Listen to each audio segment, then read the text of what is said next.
friends. Have you ever wondered how to plant asparagus, where to plant asparagus, and what type of asparagus plants to plant? Well, my name's Landon Gilfillan with Pepper and Pine Garden Design, and in this video, I'm going to talk to you about my asparagus experience and how I'm planting it this year that I think it'll be the best it's ever done. In the past, when I've planted asparagus, I usually have purchased what you would call dry or bare root plants. That looks something like this. They look like a big thing of twine, basically. But this is a dried bare root plant that when put in the ground will soak up the moisture and the nutrition and will eventually grow a plant out of here. These are the roots, and this is where the stem of the plant will grow. You've also seen this with things like strawberry plants that you can buy, bare root or dry plants. And they look almost identical to this, except that their roots are a little bit thinner or more spindly. If you've seen my recent video on how to plant strawberries, what you see in that video is very close to what I planted this year with my asparagus, but I actually have planted live roots versus the dried bare roots. Now, I bought three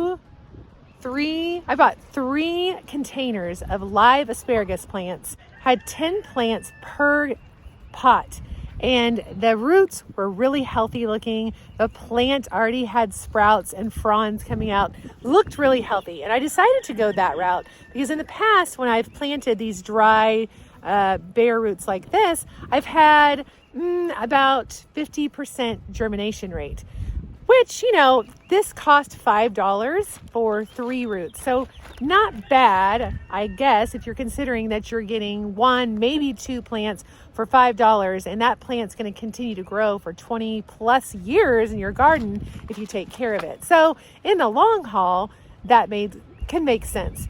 But I got 30 plants for $30 when I add the total up, and those plants were already growing, were super healthy, super easy to separate and put in the ground. And that is what I put all the way down my asparagus row, and I'll show you here in a second. But I had already purchased these starts before I found the live starts.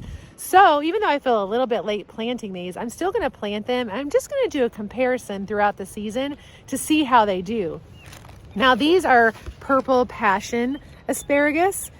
This is something I've bought at Tractor Supply in the past, and again, had about a 50 to 60% germination rate.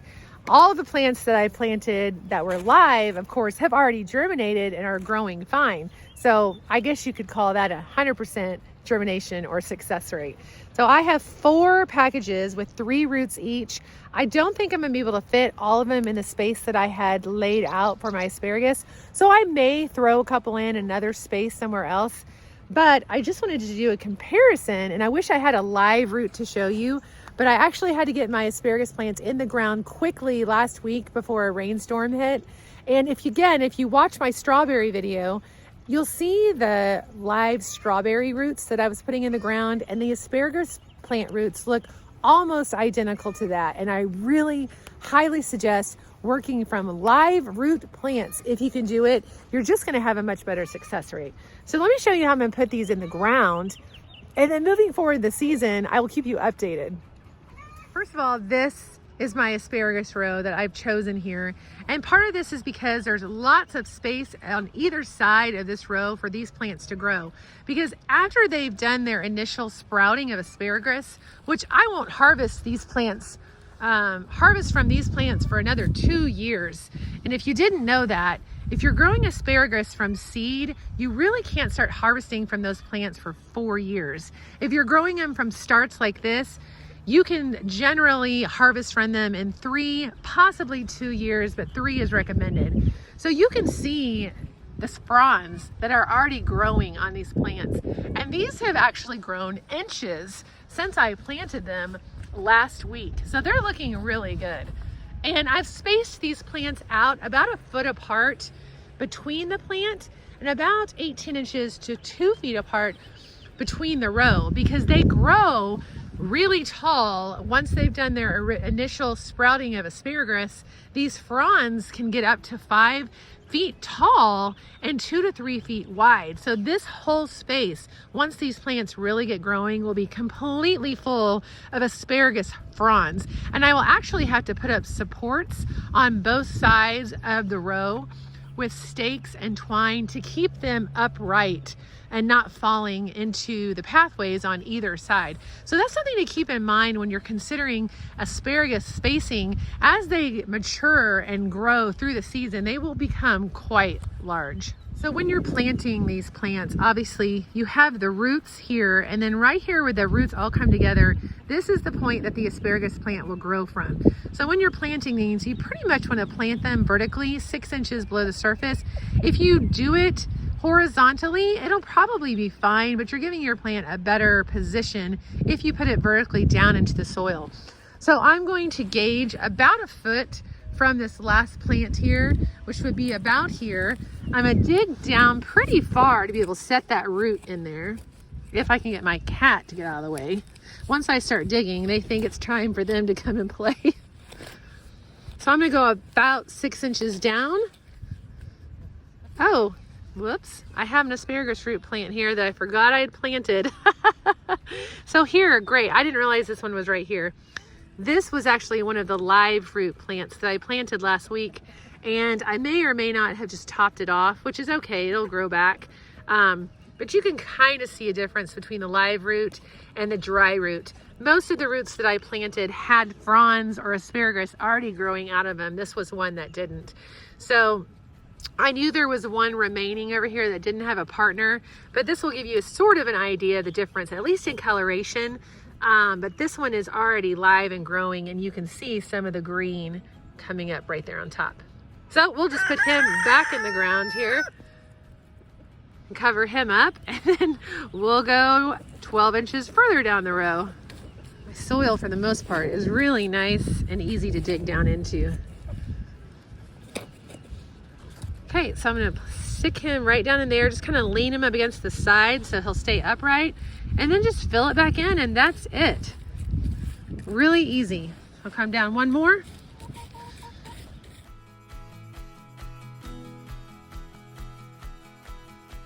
I think this is one set. Yep, it just has one set with a lot of roots. Stick that down in there.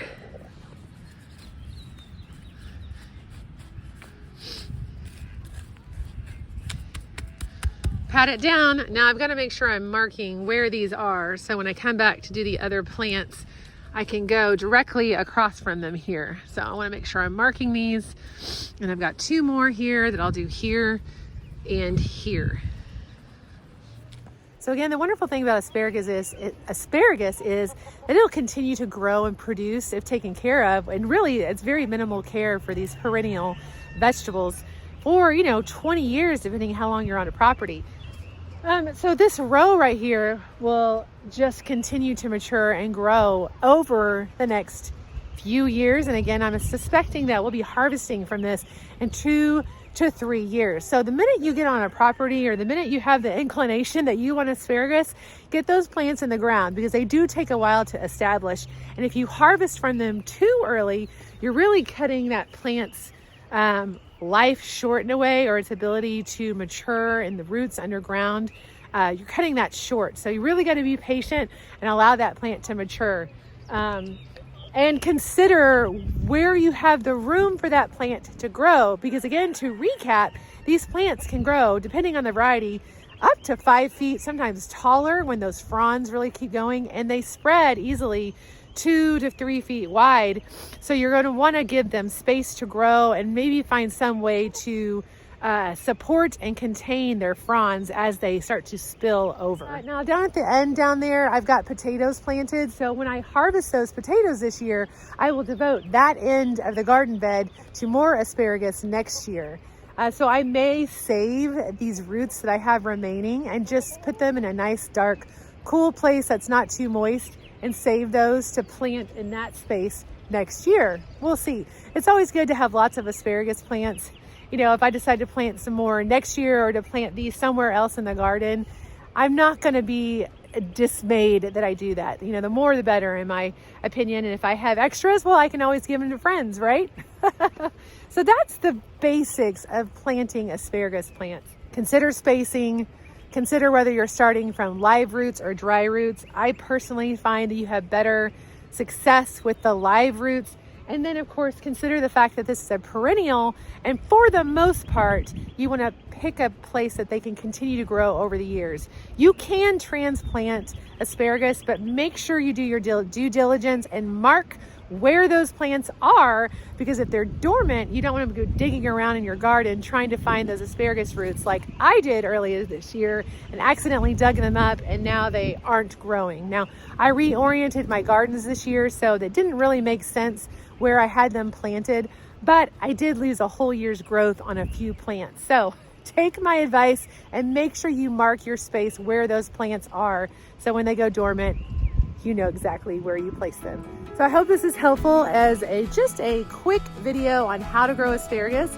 It's such a wonderful perennial plant to have in the garden, but you do have to plan ahead. So if you appreciated this video or find these helpful, make sure you subscribe below or share the videos to someone they might be useful to. And as always, I'm Landon Gilfillan with Pepper and Pine Garden Design, growing gardeners and their gardens. We'll see you in the next video.